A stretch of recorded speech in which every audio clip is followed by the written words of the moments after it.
Welcome to the Rake, our remote edition, quarantine Rake. We have a special guest today. It is Elliot Roe, and he is a mindset coach who's going to give us some awesome tips on dealing with anxiety, depression, all the stuff that's bothering people today. Welcome, Elliot. Hey, thanks so much for having me on the show. Oh, thanks for coming on. Do you want to just give a little bit of a background on what you do, how you got into helping poker players, UFC fighters, and everything? Yeah, sure. So I'm a hypnotherapist and mindset coach. I've been doing this for about a decade now. I came into it in a very strange way. I had a fear of flying and would effectively refuse to travel long haul, and it would ruin my holidays if I was going short haul because I'd be so scared of getting on a plane. Someone recommended a hypnotherapist, and she resolved it in an hour by bringing up these memories from the past that I hadn't been able to remember consciously, working through them. And then at the end, I just wasn't scared of flying, which blew my mind. Because of that, I decided to do a course on hypnotherapy, thinking I'd just be helping friends and family. And, if someone said they were scared of spiders, I'd be able to fix it for them. And it went really well. So I started having success with the friends and family. They would recommend me. And it just became a business. Now, where I ended up in the poker world is one of my friends works for the EPT. And she had said, I was working with golfers at the time, and she said, poker players get really stressed and it costs them millions of dollars. Perhaps you should try and work with poker players. And I just put a post on 2+2 saying, hey, I want to try this. Does anyone want free sessions? Started doing free sessions, got really good reviews from it, started charging from the sessions. And then I had a number of, fortunate situations with different clients where they had an awful lot of success while working with me.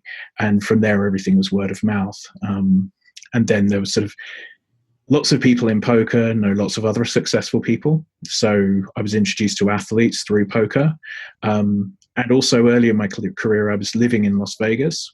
And I just went to the different UFC gyms and asked them if they wanted me to give a lecture on mindset, and picked up a load of UFC clients, and then was lucky enough to have a couple of UFC champions work with me.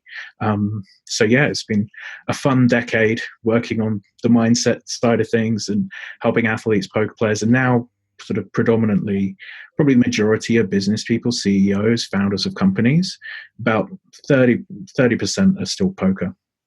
That's cool. I personally got to meet you a few years ago when I set you up with Scott Blumstein. He was having anxiety every day. We were all there for him. We were doing his little being like a personal assistant, getting his food, like when he was deep in the main event. And with 2 days to go till him winning it, he was becoming a mess. And I was talking to him. I said, I did a session with Elliot Roe. It was great. It made me feel calm.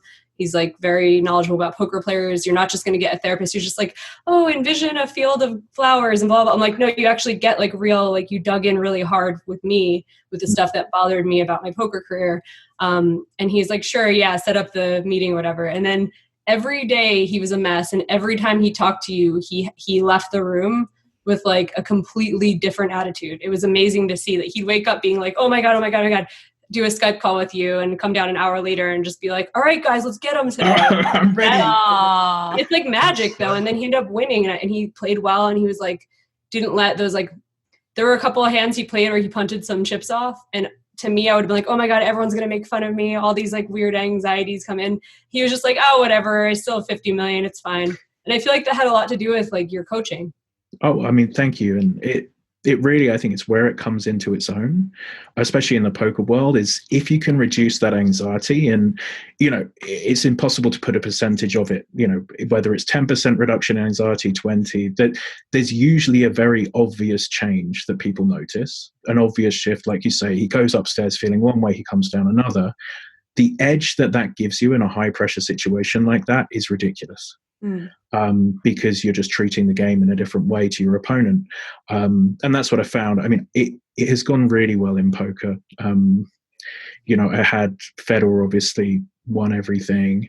I worked with Alex Foxen before he had won everything. He then won everything. Blumstein won that. I had Dvorak's recently won the Super High Roller Bowl.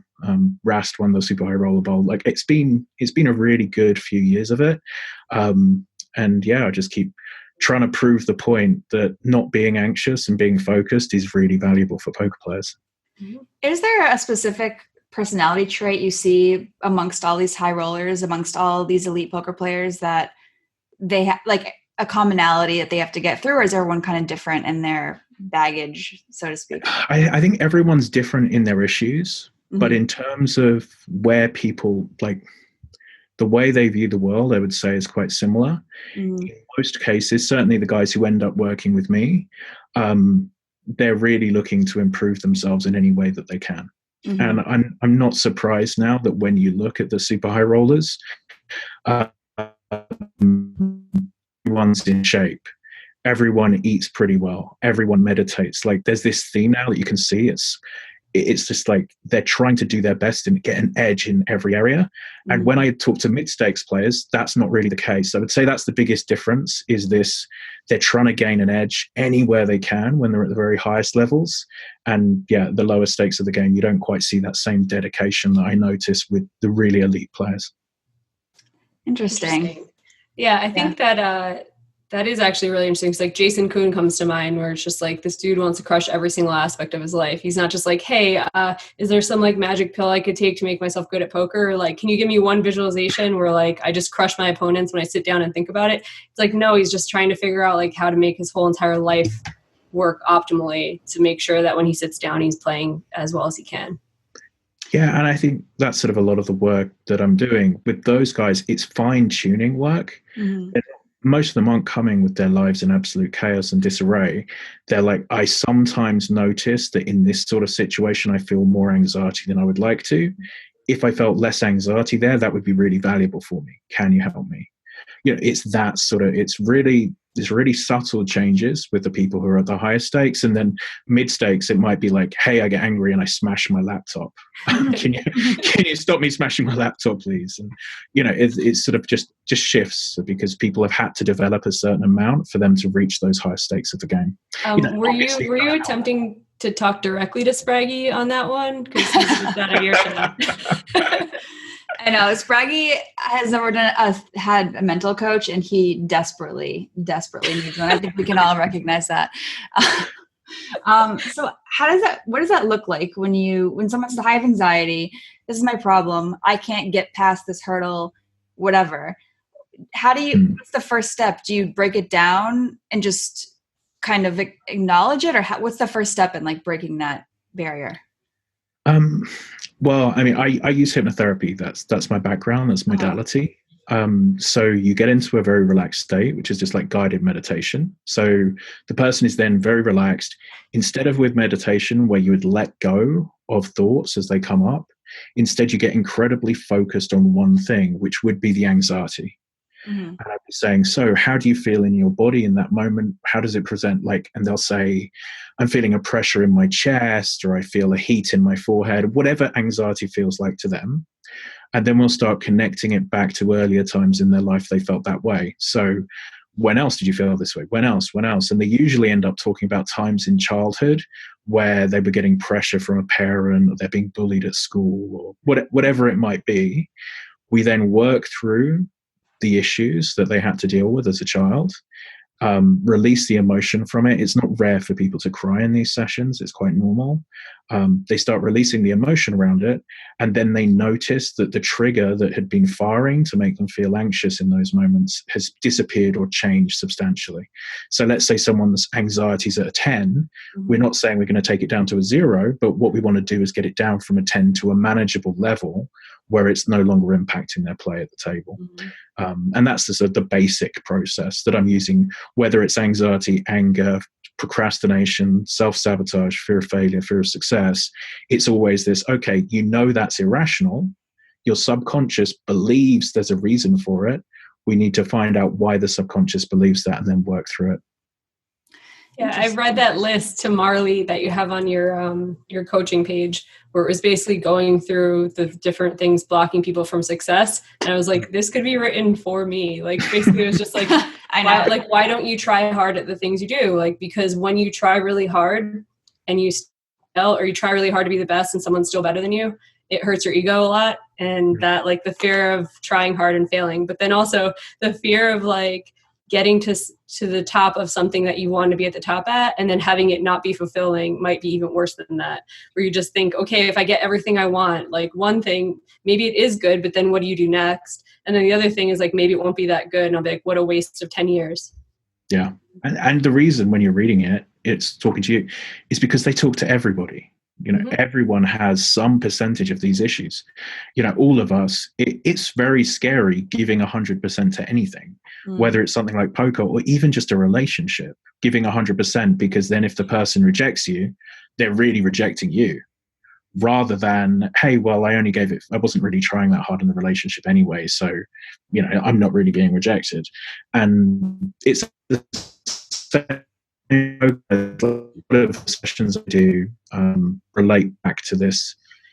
If as a child they let's say they're an intelligent child, they're getting good grades, it actually becomes scary to study for exams, because you believe you're really intelligent, and if you just go in the exam and you can get a B, that's actually safer for the ego than studying and still getting a B. Because you can tell yourself, I definitely would have got an A if I'd studied, or I'm the cleverest, I'm so clever, I don't even have to study. And if I get a lower grade, they're sort of cheating because they're studying for the exam, but I'm really the cleverest. And then that shows itself in poker, where people don't do the study they should be doing for the game, because if they work really hard and they still lose, the ego is going to take a really big hit and they've lost all of their excuses. I mean, I think that just applies as a content creator. I struggled for a long time with even putting my blog out. I bought a camera and spent a year kind of sitting on it and filming things and not putting it out. And it was a lot of the same, like, oh, well, like, I know I can. It's like, I feel like in any instance, we have to put yourself out there. It's kind of requires this. And I've like gotten really much better at hacking myself and like have my own little tricks now. They're probably not like therapist approved, because I'm mostly just like, hey, get it together and just do it. Like I mostly just like works. If it works, it works. Yeah, I mean, I definitely could use some like more organic roots to that end result. You know what I mean? And I feel like that's something interests me a lot too, is I feel like a lot of people a lot of poker players too can short circuit the path to getting there with anger, with beating themselves up, whatever. But I think after a certain point, when you're playing for a long time, whatever, those things don't work. You know what I mean? Or like it just kind of wears on you. So you need a more like, I don't know, smoothed out approach. Yeah, you want it to be that. Yeah. So the whole idea of my process is that rather than fighting against it, you're removing the triggers so that they're not firing anyway. So rather than I feel anxious, I'm going to fight through my anxiety, I'm going to have to push myself through this. We're just trying to attack the actual trigger, so the anxiety doesn't even present at the same level that it was presenting. But it was interesting when you're saying, this comes up in the releasing the vlogs. I literally see the same issues, whether I'm working with a professional athlete, a poker player, CEO of a company. It's just the same thing over and over and over, no matter what it is I'm working on. So, that's something else that people might not be aware of. There's nothing special about anything or anybody. We're all just running these programs from our childhood, and nearly everyone is scared of being judged by other people, feeling that they're not valuable, that they're not loved, right. And anything that risks that makes them uncomfortable. So taking it to, I don't know, more, did you have a question, Jamie? Oh no, go on. I was just gonna say, taking it to the current state that we're in now, with Corona and everything, do you have any general coping advice for, I don't know, this weird world we're living in now? I mean, the first thing is that if you're an online poker player, you're probably in the luckiest industry of all industries, that, you're used to staying inside. Yeah. Suddenly the games are soft. And not only that, they've banned sports. So everyone who is a sports bettor or a DFS player is now opening their old poker account. So for poker players, the advice is probably get your head down and get to work, and just try not to burn out and try not to take crazy risks. But be aware, this is probably, my guess is this is going to be the strongest time for online poker over the next decade, like these however many months this is, I can't imagine how it could ever be better than it is right now, unless maybe America gets opened up or something. Just one specific question, because you reminded me of this. I have some friends still left from my real life before poker, and also my family, and they're going through like a much harder time. I actually realized the other day, after having like a really good session, being like happy and watching movies, I have my dog, I'm like, whatever. I'm feeling very guilty for that reason. Just that I'm like, I'm worried about the country. I'm worried about everyone right now. But also like at the end of the day, I was like, I had a good day. And I was like, wow, I feel like an asshole. I would say you should enjoy the fact you had a good day, and your family should be happy about the fact that you had a good day. All we can do is try and help everyone around us as much as we can and give them support. Be through Zoom calls or Skype or something like that, because we're locked inside. But I think it's important that we don't all say, hey, everyone has to be unhappy because some people are unhappy. I don't think that's positive for anybody.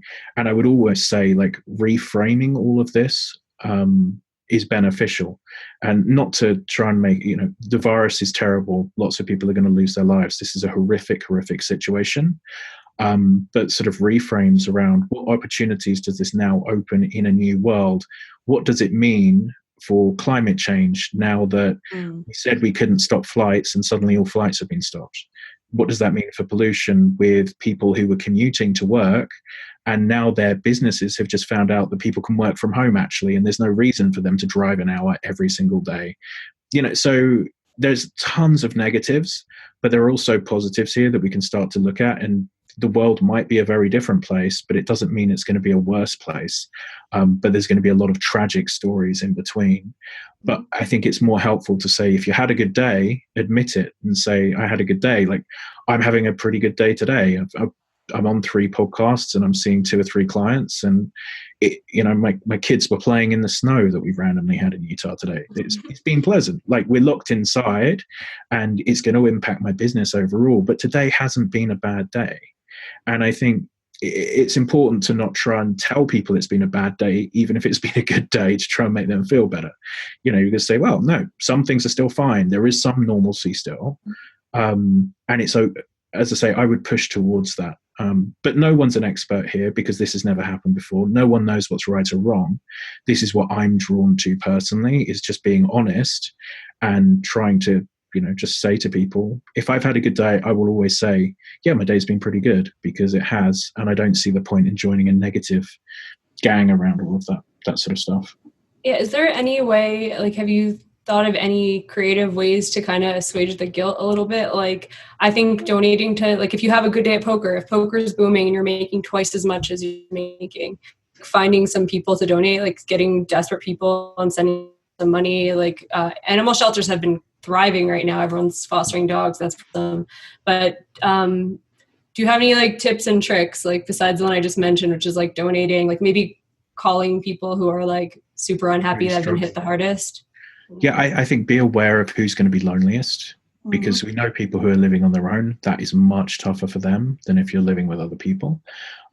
Personally, what I've been doing is there are a number of people who I would normally be seeing that I'm not seeing, in terms of my haircuts, if I go for a massage, trainers, things like that. And I'm making sure, while I can afford to pay all of the people for all of the missed appointments. So sort of looking out for the people who look after me at a time when it's not possible for me to go. I'm not going to go and get my hair cut at the moment, but I can still Venmo the guy the same money as if I had the haircut. So I think just seeing it as, if online poker means that you can still support that small community of people around you, you're doing a hugely beneficial thing by playing and being successful and helping all these people around you. And, I think it allows you to do that. And that's the way I'm treating it. And that's the way I'm trying to sort of overcome any of those types of feelings, is just speaking to people who are struggling. And then obviously I'm doing I'm releasing my audio, many of the audios from Prime Mind we're putting on YouTube, if they're relevant, for free, just so people don't even have to download my app. They can listen to them. I'm discounting my products and doing more community calls and things like that, just to try and help as much as I can. And I think people are sort of showing their true colors, and loads of people are coming out and doing a lot to help. And just try and be in the group of people who are doing a lot to help, rather than the group of people who are criticizing the people for trying to help. There's two sides of everything, and just try and be on the side who's trying to put in as much effort as possible. Yeah. Well, you have your course on Run It Once. I don't know if you want to talk a little bit about that. You have a masterclass on Run It Once that's heavily discounted during the quarantine. If you want to talk a little bit about what that entails. And so I have an A-Game Masterclass. It's a very comprehensive mindset course. So there's 6 units. There's lots of homeworks, tons of videos. Also includes lots of interviews that I did with a number of the top players in the world, talking about their mindsets, how they developed it, how they feel at the table, what they do to maintain those mindsets. And then I also normally do monthly live Q&A calls with that as part of the package as well. And it was $1,000 product. And what we decided to do is, while all of the casinos are shut, take 70% off. So that it should be sort of in the budget for any serious poker player if they want to start working on their mentor games while the casinos are shut. Sort of, a normal-ish buy-in for 1-2. And then 4x the amount of live calls I'm doing. So instead of once a month, I'm now doing once a week calls, and I'm going to continue that until the Win reopens, because they were one of the first to shut, and they're still paying their staff. So I figured, we're going to base it on the Win. And when the Win reopens, I'll go back to the monthly calls. But again, it's one of these small things. It's you heavily discount something that you think will help people, increase the amount of work I do for it. And hopefully there's some, however many people decide to go for it, great. But hopefully people have a bit of an easier time through the quarantine. Yeah, and I think that's a good way to feel like you've earned your good day. Like when you have a good day and like your day's been fine. It's been sunny in Vegas. I take my dog for a walk, like watch some movies, play online poker. I miss a lot of things. I miss seeing people. I miss restaurants. I'm a shitty cook, so this has been rough. but by and large, I've been having an okay time. And I feel like having a list of things to do that like help other people who are having the worst time would actually make me enjoy my day more and not have that like pang of guilt when you're just like, oh, it's sunny and nice out. Cool. Yeah. And I think it just makes all of us a bit more human as well. Because we'll start to realize what's happening for different people in different areas, and everyone's going to be hit. There's not going to be anyone who's not going to have some kind of impact from this. Even if you are an online player, you're not seeing your friends and family. It's tough. And it's something where it's not just us in America who are in this. Well, I know you're over in England at the moment, Miles, but everyone in the world is literally dealing with the same problem at the same time. Yeah. Hopefully some good comes from that. So some empathy of like, this is in 20 years time, when you're on a random vacation talking to someone from South Korea, you'll be saying, do you remember that time when the whole world got locked down in the year 2020?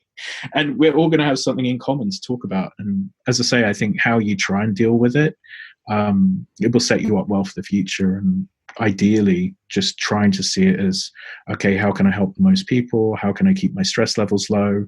How can I keep my routines around health and fitness and meditation so that I don't really struggle at the end of this?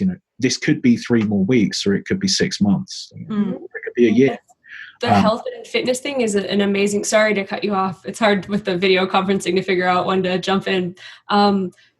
Something with that is like recently I was realizing that just like each individual person staying as healthy as they can was saving other people. Like if you can keep yourself out of the hospital, if you end up getting this, which is like maybe a decent probability a lot of people are going to get this, that if you don't need a ventilator, if you don't need a hospital bed because you eat well and you like your lungs are in good shape and you sleep enough and like you're trying to stay away from other people, then like you actually are going to just be like saving a lot of people from this inevitable disease that might, like an older person is just going to land in a hospital. And as long as you keep yourself out of that bed, you're doing something really good. And I think with the guilt thing that you're talking about, even this self-care is you doing some benefit for society. Right. Like you said, you're going for a run isn't being selfish. You're going for a run is improving your lung strength and your health and your immunity.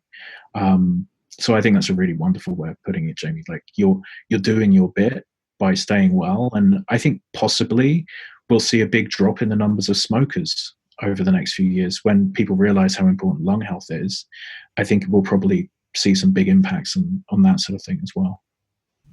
Now seems like a good time to interrupt the pod with some words from our sponsors at Run It Once. As Elliot mentioned, his popular A-Game Masterclass on Run It Once training is currently marked down from its normal price of $999 to an incredibly low $297. To take advantage of this offer and learn more about the course, go to runitonce.com/courses/A-Game Poker Masterclass.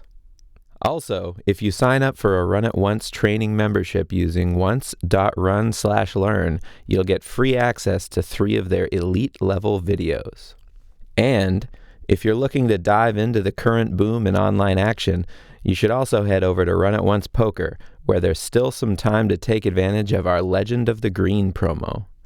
Make your first deposit before the end of March, and you'll receive 4 weeks of boosted Legends rewards, allowing you to earn up to 90% total rakeback. You'll also get lifetime access to the Run It Once training cash game course from the ground up. Plus, if you sign up now through once.run/green, you'll receive a 100% first deposit bonus of up to €600. Now, let's get back to Jamie, Marle, and our special guest, Elliot Roe. I have some questions. I've been asking our group chat, and sorry, Zoom notification. Asking group chats and a bunch of people asking my family what they would want to ask you. I was like, I'm going to talk to a mindset coach. I know like there are some people who just have like never had therapy, never had a mindset session, anything. So I got some like really interesting questions. My mom, who's in her 70s and she's worried about herself, is the only person who takes care of my grandma, who is in her mid-90s, and she's just on lockdown. And we're doing everything we can. I like sent her a shipment of just like infinite snacks like a month ago, and things started to get a little bit weird. But she had a question: how do you comfort an elderly family member who's confined and really unsure of what's coming next?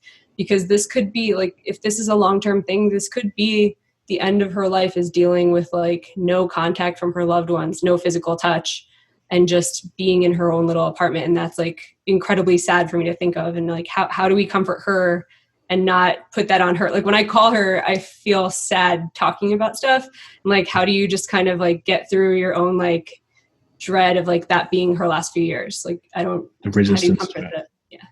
Again, there's no right answers to any of this, but the first thing I would say is make sure that you make those calls rather than putting them off because they feel uncomfortable.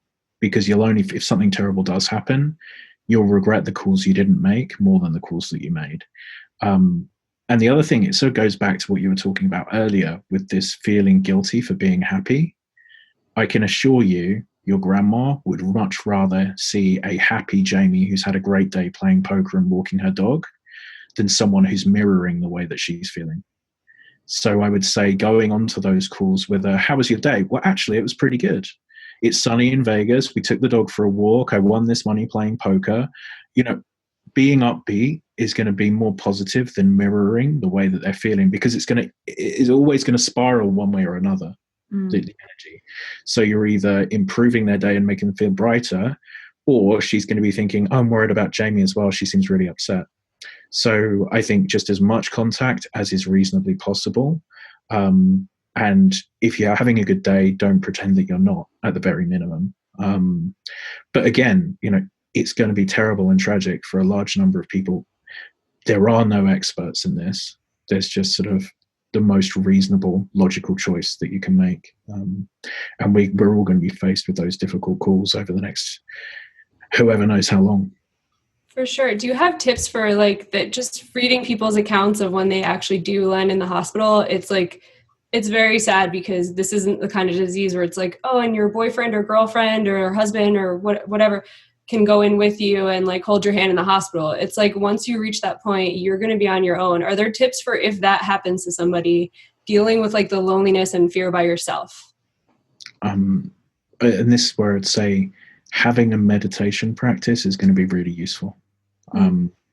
So having already been prepped with getting yourself into that state, being able to be on your own, being able to clear your thoughts and let go of anxieties, So traditional mindfulness meditation, where you sit and focus on your breath. So thought comes up, you focus back on your breath. Training yourself in that way is going to be really useful, and it will also reduce your anxiety, which will improve your immune system anyway and reduce the chances of you getting it. So not only would it be more useful for you if you end up in the worst case scenario, if your stress levels are lower and your cortisol is lower, then you're going to be in a situation where there is a reduced chance of you having that worst case scenario show up. Do you have any tips for just the media? Like, how much should we realize, like, just being bombarded with it all the time? Like, how do you I don't know, like, how do you deal with wanting to be informed, but like not overdoing it? Not wanting to be logged in 24/7. Yeah. I've had different people doing different things with this. Some of them are just having like, oh, I only check the news at 6 o'clock every night. Mm-hmm. And for some people that works for them. I would sort of, again, try and reduce the emotional trigger around it. And then you can probably use the amount that you want to watch. So if you want to stay more updated, it's more a case of start to focus on these more, as I say, relatively flippant but semi-positive things that could come out of it. There could be a change in the environment. There could be change in people's working practices. There could be a change in the level of empathy that we will have for each other moving past this, and just accept it as this is bad. The media loves it because these numbers are going to go up every day for the foreseeable future. Like they just will continue going up for, however long it's going to be. And every time there's a bigger number, we're going to click on it because, that's what people do. But it's one way you've just got to see it as, okay, this is terrible, but I don't need to have a massive emotional response. What I need to do is make sure that I'm doing everything possible to keep myself healthy, to keep myself calm, and accept that, as with anything, there's always a good and a bad side, and you can choose to focus on one or the other. But any way that you can reduce the emotional impact and not jump into the storm of it, make it an easier process seeing the media throughout the day. Or if you really struggle with that, like I said, doing I only check the news at 6, I'm only on Twitter at 6, that some people are doing, and they're finding that effective. Oh man, that amount of willpower, I know. I dream of. I know. Just say I'm only going to check the news at 6. I wish I could do that. I feel like I have gotten better at just like constraining it. Like the first week of just getting slammed by all this news, it was on 100% of the time in my house. And it was like I have my boyfriend and a housemate and a dog. So like, it's nice having people around. But my one housemate was like, can you just put on anything? He's like, put on reruns of Friends. Put on like Criminal Minds, literally any other thing, because just having it on loop was just like anytime you're feeling a little bit good about something, it's like reminder, everything sucks, and like people are all really scared. And like, yeah, it's been a little better since like at least even watching a movie. It's like I just feel like it's a 2-hour vacation away from real life, and then you come back to it and it's like doesn't seem as scary when you haven't been 24 hours straight listening to it. Locked into it, yeah. I kind of have a weird question, just because it's so hard for me to like visualize what exactly hypnotherapy looks like. Is it literally like you don't feel like you're even like you're on drugs? Just I don't know, like what I can't even like focus, like picture. Have you ever done meditation of any kind? Yoga? Yeah. Okay, so when you do the breathing exercises in a yoga class, that's a form of meditation. So you get really relaxed. The feeling should be similar to the feeling when you're waking up in the morning and you're quite comfortable and you know what's going on, but you're just not quite willing to get out of bed. So there's nothing magic about it. It's not like stage hypnotherapy or anything you'd see in a film, but you're in a very relaxed state. And because you're focused in on one thing, thoughts and memories will come up in a different way than they would in a conversation. So you're just sort of feeling very relaxed. You're feeling like you're drifting in and out of this state that's very comfortable. And then you'll sort of dig into these emotions and you'll be like, oh, I remember my teacher when I was 8 said this. And you'll be like, oh, that was strange. I haven't thought about that in 10 years. But your subconscious has been thinking about that a lot. And that's why you're being triggered in a certain way. How does that sound, Jamie? Because obviously you've done a session, and does that sound close to your experience through that?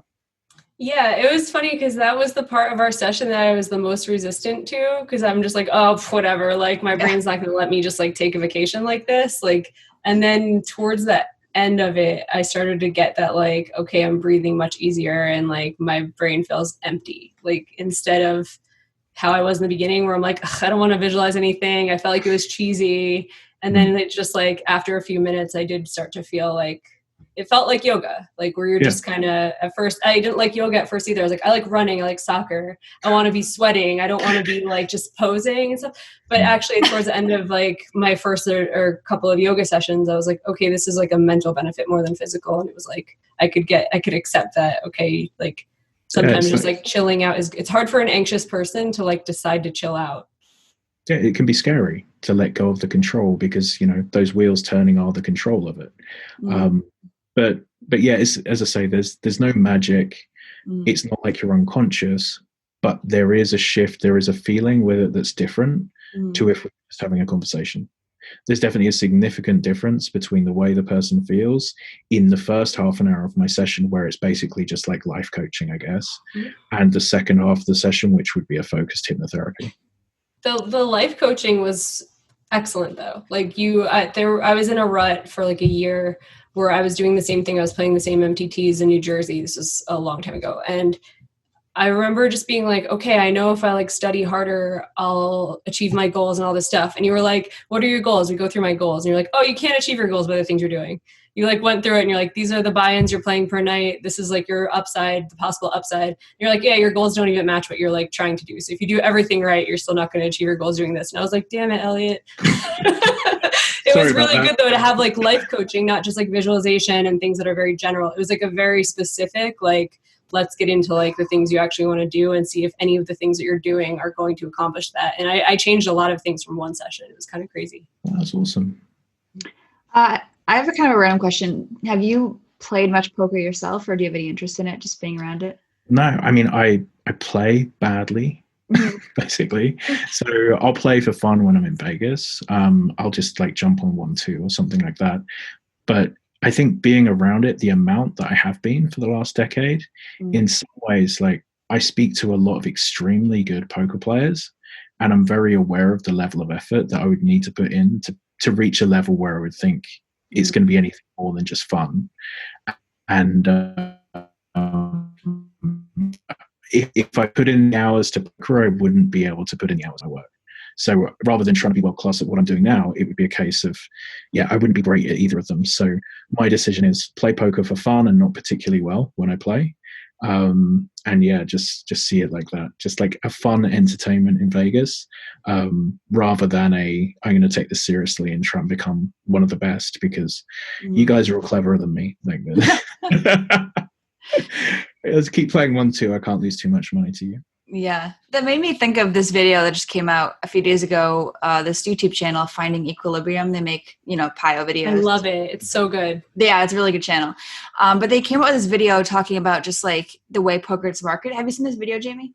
How about the way in the recent one? Mm-hmm. Yeah, it's not solver based. It's just like a information video talking about how poker's been marketed recently, about being this like fun, exciting game, and how it's actually better, not more advantageous for the industry to market it as a very intense skill game, and like comparing it to other industries, and the fact that it's kind of like a facade at this point, and it's not helping anybody to portray it as like, you can win big and just get lucky. And we should lean into the fact that most of the elite players tend to be quote unquote robotic or personalityless. And I'm just wondering if you have any thoughts about that, and if you think that it's beneficial or not, the way poker's going.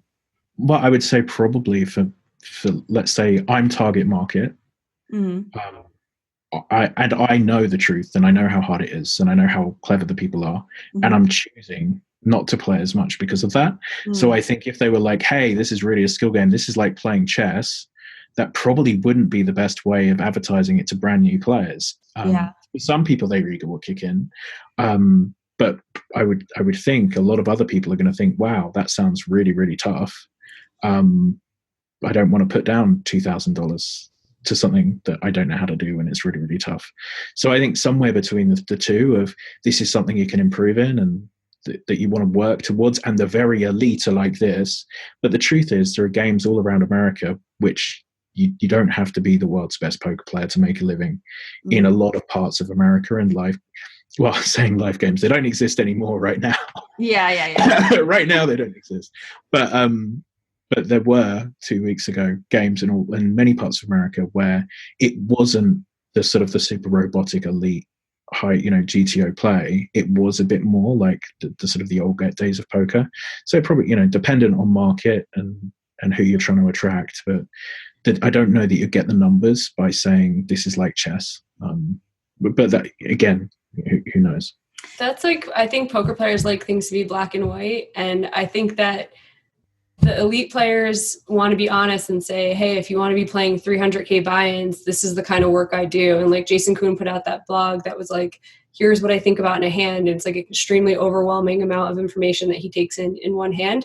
And I think that the super elite players get clouded by that though, and don't realize that they are at the top of the mountain. And yeah, getting there is going to take a ton of sacrifice. But let's say you just want to be in the middle of the mountain. You want to make $20 an hour and it's a semi-professional thing for you. And you want to get some enjoyment too. I think some people don't decide to start going up the mountain because they feel like they could never get to the top. And I just think okay, I enjoyed playing soccer even though I was never going to be on the Olympic team. There's reasons to still try hard and not make it just for fun. And you get enjoyment out of being pretty good.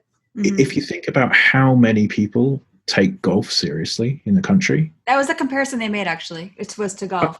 To golf. Yeah, but I would say the difference, those people aren't expecting to play in the PGA. They just want to be better than their friends. That's it.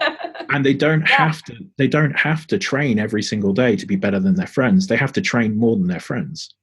So and that's what the home games are in America, and that's what it's like being in a small casino somewhere. You don't need to be world class and think about a hand the way Jason does. You just need to be better than drunk Bob. And if you're better than drunk Bob, and he's there because he likes to gamble. So I think, again, the advertising is just going to be different for different casinos and different directions. And I think it's important that people respect poker and see just how clever and hardworking the very elite are. But the truth of it is we see the elite, and certainly, I'm talking to those people an awful lot, and it makes it seem like the world's game. But there's probably an awful lot of places where you can sit down and, like you say, make your $20 an hour, have a hobby, and instead of paying to go and play golf, you're making a small hourly while still being entertained. Yeah. Any other questions you want to ask from your chat, Jamie? Yeah, that's what I'm looking. I have some friends who are playing app games, and they were playing underground games in New York City. And I used to do that when I first started out. It was how I was wow, poker, you can make a living, because the people were those games were great. They're asking how can they work on balancing their life when they necessarily have to have a shitty schedule. Their app games are playing till 6 a.m. That's how they can make money. It's the only way they can make money right now. And pretty much how do you maintain a normal kind of lifestyle while working a graveyard shift, or maybe your normal friends and family don't. And then especially now with the extra, you don't really get a lot of sunlight, you can't really go out. Is there any tips specifically for this kind of thing? I would say if that's going to be the case, and that's what the games are, literally start shifting your hours as if you've gone to another country. And accept that for the foreseeable future, you are a shift worker who's on night shifts.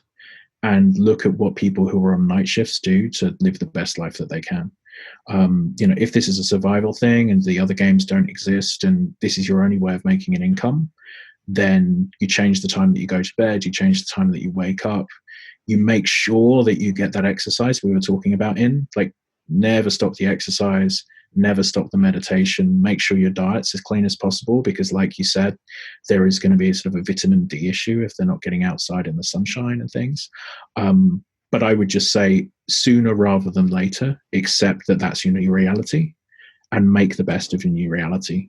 Because there are plenty of people in the world who are night shift workers, and you might not want to do it for the rest of your life, but if it's 8 weeks of this, And that's the difference between you having the money to pay the rent and not. It's probably worth just switching your hours and being a night shift worker. Right. Yeah. I had one more question. Sorry. And I almost let it escape me, but how do you make long-term plans when there's uncertainty like this? Because for me, I like planning. I like writing it on a dry erase board, what I want to be doing in a few months. And sometimes the things I want to do like WSOP was the thing, right? Where you're like, I want to get in shape. I want to eat clean. I want to get on a good sleep schedule. I want to put this many hours of studying. And if I put this many hours of studying in, this is the schedule I'm going to play. And like right now, it's very hard for me day to day to be like, these are the things I need to be doing when I'm not sure what my next like several months looks like. I would say all of the things you just said are still completely under your control. So every one of them is like, you can still keep yourself healthy. You can still do all of the study you're doing. And I would be pretty certain we're going to have a World Series of Poker 2021. And you're now working towards all of those things for 2021. And maybe there's a World Series in October and things change. But just make a routine that will most likely give you the life that you want at the end of this. So, from my personal side, I still do exactly the same amount of exercise as I was doing beforehand. Like nothing's changed. My diet hasn't particularly changed over this period at all. When I've had, I'm going to lose a number of clients with what's going on with the financial markets and the businesses and things. Where I've got gaps in my calendar, I'm doing podcasts instead. I'm coming on to things like this. So I just see it as what's the most rational thing for me to do today. And probably that will work out at the end of this crisis.